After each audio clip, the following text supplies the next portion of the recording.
It started as a whisper, a rumor too wild to be real, but soon it was everywhere. Reports claiming that the Sinaloa Cartel had somehow struck the unshakable fortress of ADX Florence, the very prison where El Chapo is held under what's supposed to be impenetrable security. For years, people believed this place was untouchable, the Alcatraz of the Rockies, where no outside force could ever break through. And yet, claims began to surface of infiltrators in stolen uniforms, of explosions inside laundry carts, of blood-soaked messages carved with the number 701, a chilling reminder of Guzman's legacy. The story spread like wildfire. Social media lit up, families of inmates were left terrified, and fans of true crime drama couldn't believe their eyes. Could the cartel really reach inside America's most secure walls? Or is this just another game of fear and intimidation designed to shake faith in the system? What we do know is that emotions are running high, investigators are scrambling, and the alleged details of this so-called attack sound more like scenes from a movie than a prison logbook. Tonight, we break down what people are saying, what makes this rumor so terrifying, and why everyone's asking, if this can happen here, where is truly safe? The rumor started like sparks on a dry field, scattered across social media, whispered in late-night calls, shared in cryptic forum posts that people weren't sure they should believe. But by morning, the whispers had turned into a firestorm. Everyone was talking about what was being called the unthinkable. A breach at ADX Florence, the fortress where El Chapo was supposed to be buried alive by concrete walls and silence. The idea itself sounded insane, yet the stories carried detail after detail, chilling in their precision, and suddenly it felt less like gossip and more like something too real to ignore. They said 2 guards never checked in, that their absence was brushed off until one was discovered lifeless in the bathroom, hidden grotesquely as if staged for maximum horror. Carved into his chest, according to those claims, were 3 numbers that froze the spine of anyone who saw them. 701. That number had always belonged to Chapo, his legend, his code, his claim to being bigger than life. To see it written in blood inside the most secure prison in America was more than a threat. It was humiliation for the system itself.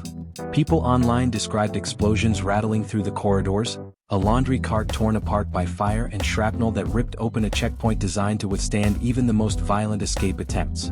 The timeline painted a picture of chaos, alarms blaring, doors slamming, staff screaming into radios that had suddenly gone silent. 3 inmates were said to have died in the frenzy, 5 staff injured, and yet the attackers, whoever they were, seemed to melt back into the shadows, leaving behind only fragments of fear and questions no one could answer. And then there was the message, smeared across a wall in what witnesses swore was blood. Just one name, the same one the world has never forgotten: Chapo.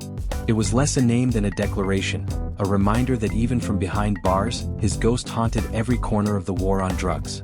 And the question everyone began to ask was this: was the attack meant to free him, to kill him, or simply to remind him that he is never truly safe? The speculation ran wild. Some pointed to the Sons, the infamous Los Chapitos, each one carrying his own brand of ruthlessness, each one hungry for control of the empire. Others whispered about Los Demonios, the faction of ex-enforcers loyal to one of the Guzman heirs, who had grown tired of waiting for their piece of power. The timing, they argued, was no coincidence. Just days earlier, American authorities had captured another of Chapo's sons, parading the arrest like a trophy. Within 72 hours, according to these stories, the retaliation hit at the very heart of the U.S. correctional system. Imagine the fear that spread through families of guards and inmates alike. Phones lit up with panicked texts, wives calling husbands who never answered, mothers glued to local news channels desperate for scraps of information. Fans of narco dramas filled comment sections with disbelief, writing lines like, "This is straight out of a Netflix script," and "How could this happen in America?" Emotions ran high, as they always do when the myth of safety shatters in real time. But what shook people even more were the whispers about what Chapo himself experienced. Stories claimed that while chaos reigned outside his cell, he sat inside listening to the screams carried through the vents. That a speaker had been planted to make sure his ears caught every second of the violence. If true, it wasn't an escape attempt. It was psychological warfare, designed to crush whatever resolve the old kingpin still clung to. Imagine the terror of knowing your own family may have turned the dogs loose on you, not to save you, but to remind you they hold the leash now. In coffee shops, barber shops, and street corners, the debate flared. Some insisted the whole thing had to be a fabrication, a clever piece of propaganda meant to frighten law enforcement and stir up the legend of Chapo once more. Others argued no lie could hold so many specific details, no rumor could synchronize so perfectly with recent arrests and the cartel's fractured state. This is real. they said, and if they can do it there, they can do it anywhere. Investigators, at least according to the so-called leaks, scrambled behind the scenes. Internal memos allegedly pointed fingers at budget cuts, staff turnover, and complacency. The same problems that plague every corner of government suddenly revealed as cracks in the walls of the strongest prison. Fake uniforms, stolen badges, corrupted surveillance. These weren't wild fantasies, they were the kind of exploits any insider with a price tag could deliver. Then came the whispers about a deeper betrayal. That someone inside may have opened the doors, disabled the feeds, looked the other way at just the right moment. Nothing terrified people more than the idea that the enemy wasn't just outside the walls but inside them. And amid all this chaos, Chapo's name rose once more, not in admiration but in dread. People remembered his past escapes, the tunnels, the helicopters, the bribes, the bloodshed. His history was proof enough that impossible things had already happened before. So why not again? By nightfall, the debate reached fever pitch. Talk shows lit up with speculation, experts argued about security flaws, and families of inmates demanded answers. Some commentators claimed this was a message to the US government itself.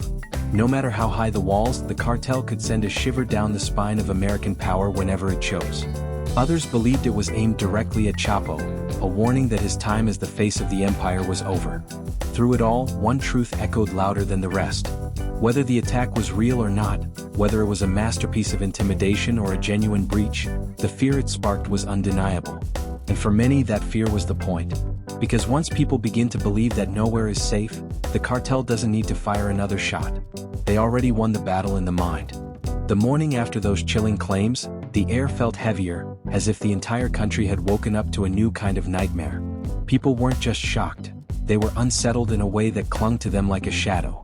Media outlets debated endlessly, some insisting the whole story was exaggerated, while others swore their sources confirmed every horrifying detail. The confusion itself became part of the drama. If the truth was blurry, the fear was crystal clear, and that fear traveled fast. Families of correctional officers reportedly demanded protection. Wives sobbed on camera, saying they no longer believed their husbands were safe going to work at Florence. One woman said through tears, "They told us this place was stronger than steel, but if the cartel can walk in like that, then what chance do any of us have?" Her words went viral, spreading faster than any official statement could. The emotional fallout was becoming its own spectacle, with entire communities questioning what they had once trusted. And then came the talk of betrayal inside the Guzman family itself. Leaked chatter suggested that not all of Chapo's sons were aligned, that Ivan and Jesus Alfredo had been maneuvering against their brother Ovidio even before his capture. If those whispers were true, then the so-called attack wasn't just a message to the government, it was a declaration of war within the family. Fans of narco culture latched onto this twist, saying things like, "This is a cartel Game of Thrones, and brothers turning on brothers makes it even darker."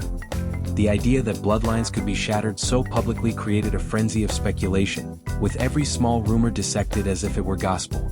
To make matters worse, anonymous voices online claimed the attack had targeted not only staff but also a specific prisoner, a former accountant who had betrayed the cartel years earlier. His supposed fate, described in graphic whispers, became the most disturbing detail of all. The implication was that the cartel had used the breach to settle old scores right under the nose of the American government. If that was true, then the incident wasn't just intimidation, it was revenge carried out with surgical precision. Theories multiplied. Some said the attackers were ghosts, insiders who slipped in and out with ease. Others suggested the use of advanced technology, surveillance loops, and cyber intrusions so sophisticated that the prison never saw it coming. Phrases like Division 8 surfaced in encrypted forums, hinting at a new kind of cartel faction that blended violence with digital warfare. For many, this was the most terrifying twist yet. The image of cartel soldiers wasn't just men with rifles anymore, it was hackers with laptops, ghosts in the system, and strategists who could cripple entire institutions without ever firing a bullet. Emotions ran high across the border in Mexico as well. Families of victims from past cartel battles cried out on television, saying the United States had now tasted the same fear Mexico had lived with for decades. Some even said, "Now they know how it feels when your streets turn into war zones." These statements added fuel to the fire, framing the rumored breach as part of a larger narrative of revenge and inevitability. Law enforcement sources, whether genuine or fabricated, fed the frenzy by leaking supposed details of corrupted hard drives, burned surveillance footage, and fake contractor passes that had been used to infiltrate the facility. Each new piece of alleged evidence made the whole picture darker, more complicated, and harder to dismiss. Audiences ate it up, replaying every leaked clip and screenshot as though decoding a mystery thriller unfolding in real time. What really gripped the public, however, was the psychological warfare element. The story that a speaker had been planted outside Chapo's cell, playing the screams of victims, became the centerpiece of endless debates. People gasped at the cruelty, fans of dramatic storytelling declared it the ultimate twist, and commentators pointed out that if true, it signaled something far bigger than a physical breach. It was an attempt to break the man's mind. And that, more than anything else, terrified people because it meant the cartel wasn't trying to free Chapo, they were tormenting him. Questions piled up faster than answers. Why would his own blood turn against him in such a brutal way? Why risk provoking the full wrath of the United States government? Why expose themselves in an operation so brazen that it seemed doomed to attract maximum attention? Analysts speculated that chaos was the strategy, that Los Demonios and Los Chapitos had embraced unpredictability as their most powerful weapon. After all, how do you fight an enemy who thrives on tearing up the rulebook? Meanwhile, whispers about sealed testimony tapes resurfaced. Insiders claimed the cartel wasn't just sending a message, it was testing the waters for something bigger, perhaps even targeting the hidden vault of secrets Chapo had left behind during his trial. The thought that these tapes might expose high-level names in politics and business made the rumor feel less like a prison breach and more like the opening act of a global scandal waiting to explode. Audiences were hooked. Comment sections turned into battlegrounds of speculation, with people posting lines like, "This is the beginning of the end for the prison system," or "Watch, the tapes will leak next." Fear mixed with fascination, and the boundary between fact and fantasy blurred until no one cared which side they were on. The spectacle itself was enough to keep everyone glued, waiting for the next twist. Through all of this, one figure loomed silently in the background, Chapo himself. Described in leaks as furious, restless, and muttering threats, he was now painted as a man watching his empire slip from his grasp, powerless against his own children's ambition. To many, this was the cruelest irony of all. The king who once terrified nations was now caged, forced to listen as his legacy was dismantled by the very family he had built to carry it forward. The public couldn't look away. They didn't know what was real, but they knew the drama was irresistible. And that was enough to keep the fire burning, enough to keep the fear alive, and enough to convince people that something far bigger was coming next. The days that followed the alleged breach were like a storm without an eye, swirling endlessly, leaving everyone grasping for clarity that never came. Politicians stood in front of cameras with stiff faces, vowing investigations, but their voices trembled, betraying the unease they couldn't mask. People could sense it, the cracks in the facade of authority.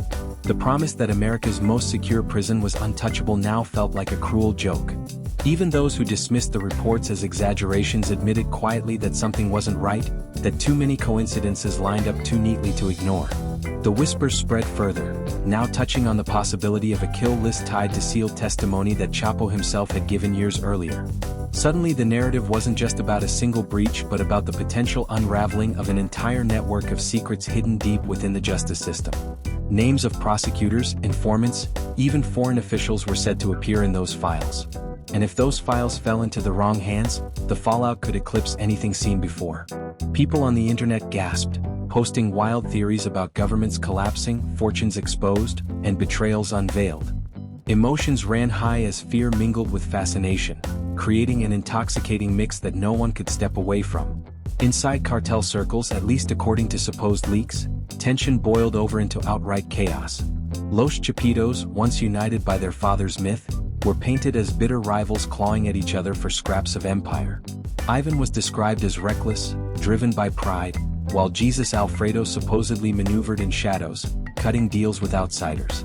Ovidio's capture only deepened the rift, making his brothers suspicious of each other, each one wondering if betrayal had come from within. Sources claimed fiery arguments erupted over encrypted calls, with curses thrown and threats delivered, the brothers accusing one another of being weak, careless, or outright traitors.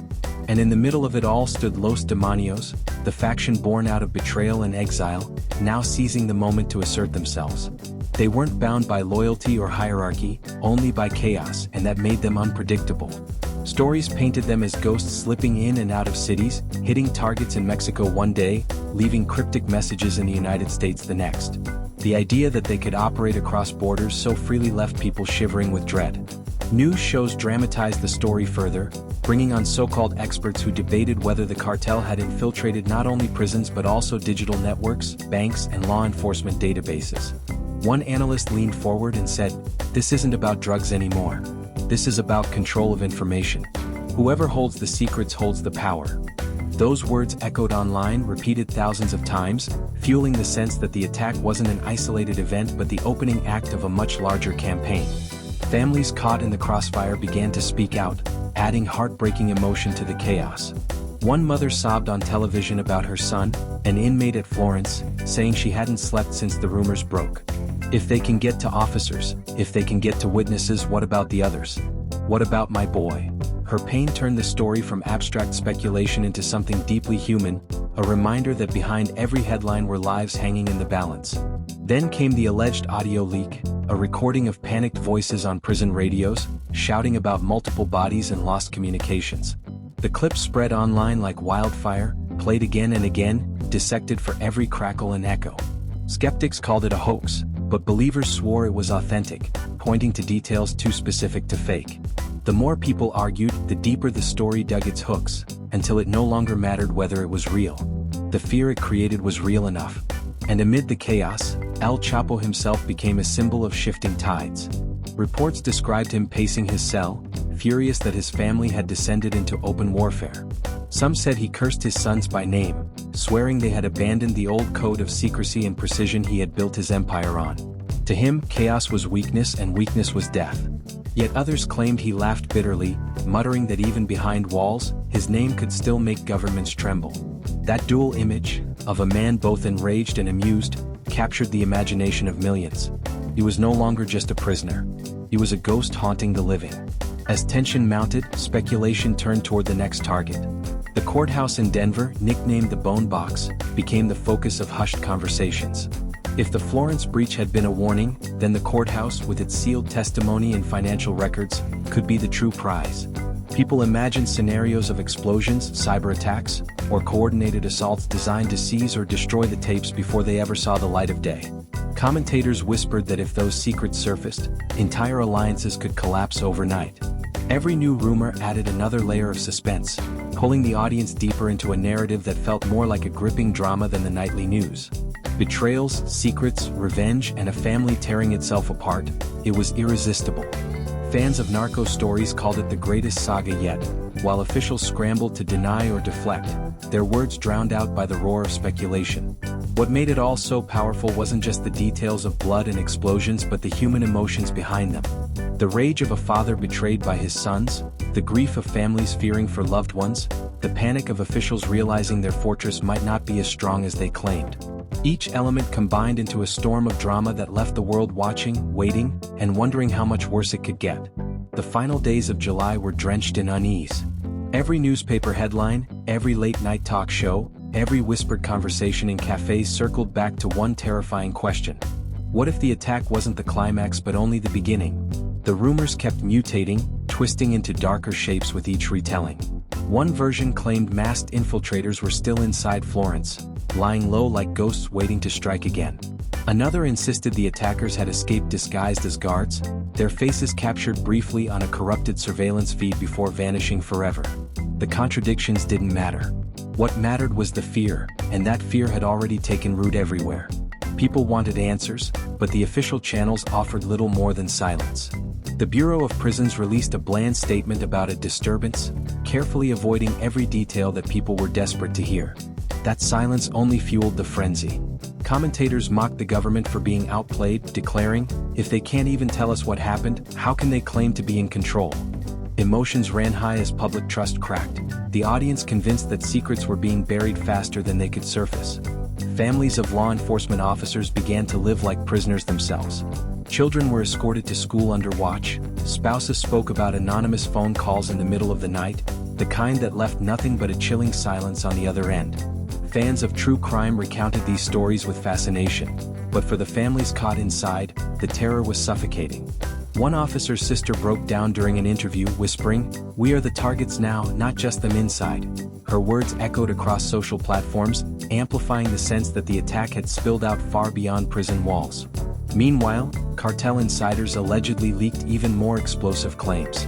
Whispers spread that Los Demonios, emboldened by their chaos, had formed a new alliance with cyber mercenaries operating from faraway places like Eastern Europe.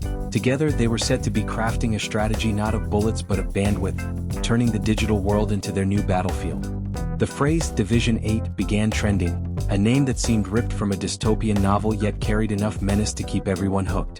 Screenshots of supposed cartel chat rooms appeared online, littered with cryptic threats like, "The walls are not enough," and "The bone box will open." Each phrase became a symbol, dissected by audiences who couldn't look away. In this storm of uncertainty, Chapo himself remained the central figure, his presence looming larger than life despite his silence. Leaked accounts from prison staff described him as restless, pacing, muttering in Spanish about betrayal, about enemies not just outside but within his own bloodline. Others claimed he appeared shaken for the first time, his once unbreakable aura cracked by the knowledge that even here, in America's highest fortress, the screams of war could reach him. To some it was poetic justice. To others, it was terrifying proof that no one, not even the most infamous narco of the century, was beyond reach. And then came the talk of the Bone Box Courthouse in Denver. Experts said if Florence was the stage for a warning, then Denver was the endgame. Inside those sealed files lay testimony that could topple empires, expose names that had remained hidden for decades. The thought that the cartel might already be moving toward it made people shiver. Commentators dramatized scenarios of explosions rocking the courthouse, of hackers slipping into digital vaults, of officials forced to admit secrets they had buried for too long. The possibility of those tapes leaking became the new obsession, a dark countdown ticking louder each day. All of this played out like a twisted soap opera, with betrayals, rivalries, and broken loyalties fueling the fire. Ivan and Jesus Alfredo were painted as brothers at war, each one trying to outmaneuver the other. Ovidio's capture became the spark that had set the entire family aflame. Los Demonios, hungry for recognition, fanned the chaos with every violent whisper. And caught in the middle was Chapo, the ghost of an empire, trapped in a cell yet still dictating the rhythm of the storm. Audiences around the world couldn't turn away. The narrative had everything: family drama, shocking violence, betrayal, psychological warfare, and the looming threat of secrets too dangerous to be revealed. Fans described it as the most gripping story of the decade, saying things like, "This is bigger than fiction," and "We are watching history twist in real time." Even skeptics who doubted the reality of the breach admitted they couldn't resist the pull of the drama. As the dust of July settled, one thing was clear: whether the attack happened exactly as described or not, its impact was undeniable. Fear had spread like a contagion, infecting the minds of citizens, officials, and even those who once believed in the sanctity of fortress walls. The rumors had become a weapon in themselves, wielded with precision to fracture trust and remind the world that the cartel's power was not confined to borders or bars. And in the silence that followed, one question echoed louder than all the others. If this was only the beginning, what terrifying chapter was about to be written next?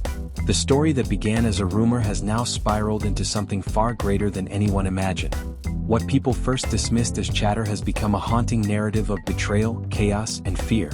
The supposed breach at Axe Florence, the screams echoing through the vents, the bloodied message etched with the number 701. These details may forever remain in the space between truth and legend. But the emotions stirred by those claims are undeniably real. Families shaken, officers doubting